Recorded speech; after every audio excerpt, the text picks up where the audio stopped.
এবছর কলকাতা নাইট রাইডার্সের পারফরম্যান্সের সঙ্গে কেকেআরের যে স্লোগান আছে অর্থাৎ করবো লড়বো জিতবো রে পুরো পারফেক্টলি ম্যাচ করে এবং কালকের ম্যাচের পর কলকাতা এখন টেবিল টপে বিরাজমান এবং এই অবস্থা রয়েছে আমাদের পয়েন্ট টেবিলের 2024 সালে সমস্ত টিমগুলো। তো কালকে কেকেআর ভার্সেস এলএসজি ম্যাচ ছিল ইখানা স্টেডিয়ামে। কালকে এলএসজি টসে জিতে এবং বল করার সিদ্ধান্ত নেয় এবং কালকে এত খারাপ পারফরমেন্স ছিল এলএসজির কাছ থেকে যে কালকে 98 রানের ব্যবধানে তাদেরকে হারতে হয় বা কি বলবো, মানে কিছু বলার নেই। 98 রানের হার মানে পুরো টিমের উপর এফেক্ট পড়বেই পড়বে।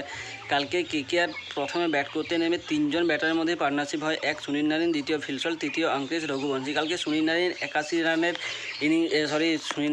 রানের ইনিংস খেলে বা 81 রান করে, আর ফিলসল 32 এবং অঙ্কেশ রঘুবংশী 32 রানের ইনিংস খেলে। কালকে এলএসজির একমাত্র বোলার নাবিনুল হক যে 3 উইকেট নেয় এবং যার বলিং ইকোনমি ঠিকঠাক ছিল। বাকি ইউধবীর সিং 1 উইকেট এবং রবি বিষ্ণয় 1 উইকেট নেয়।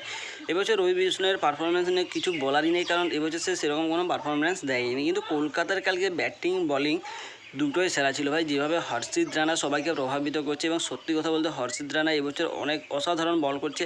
সে কিছু জন্য দুটো ম্যাচের জন্য বাইরে ছিল, কিন্তু বাকি বাদ সে প্রত্যেকটা ম্যাচে পারফরমেন্স দেখিয়েছে এবং প্রত্যেকটা ম্যাচে কলকাতার জন্য এফেক্টিভ ছিল। সে কালকের ম্যাচেও তার ব্যতিক্রম হয়নি। কালকের ম্যাচেও হর্ষিত রানা 3 উইকেট নেয়, বরুণ চক্রবর্তী 3 উইকেট নেয় এবং আন্দ্রে রাসেল 2 উইকেট নেয় ও সুনীল নারিন 1 উইকেট নেয়। কালকে কলকাতা 235 রান করেছিল 6 উইকেট হারিয়ে।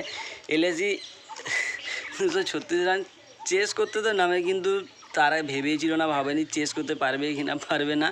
কালকে 137 রানে এলএসজির সমস্ত উইকেট পড়ে যায় এবং 16.2 ওভারেই এলএসজি কালকের ম্যাচ হেরে যায়। তো কালকের ম্যাচ নিয়ে আর বলার মতো বিশেষ কিছু নেই। কালকে এলএসজির সর্বাধিক রান করে marks Stoinis 34, captain KL Rahul 25 এবং অ্যাস্টন টার্নার 16 রান করে। কালকে কেকেআর 98 রানের ব্যবধানে ম্যাচ জিতে যায়। তো কালকের ম্যাচ নিয়ে এই জন্যই বিশেষ কিছু বলার নেই। কালকে এলএসজির তরফ থেকে কেউ পারফরমেন্স করুক যে এলএসজিকে নিয়ে কিছু বলার মতো আছে, তো কালকের ম্যাচে ওই ধরনের কোনো পারফরমেন্সই হয়নি এলএসজির তরফ থেকে।